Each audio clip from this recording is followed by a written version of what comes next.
introduced this technology to jewelry industry, and it has gone much far away than where it was.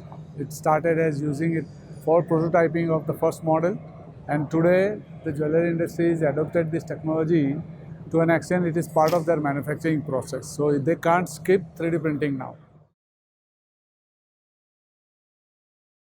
So it has been a great journey together with i3DP. Now it's changed to AMTECH. But what it provided us is that earlier, as early adopters of this technology, we used to struggle a lot to create awareness in the industry that what 3D printer is, what it can do. You know, there are a lot of industries that we actually participated in different trade show and just educating people what we can do. By you having with us,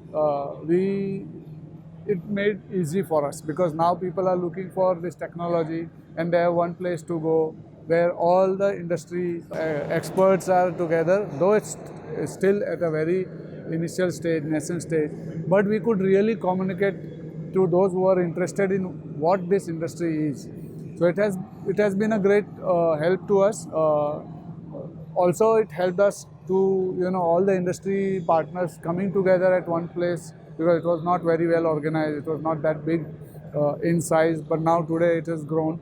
So this is the best platform where we come together, meet each other, understand what's new, and those who are actually interested in what 3D printing can do are the customers or are the visitors out here, which we are very happy with.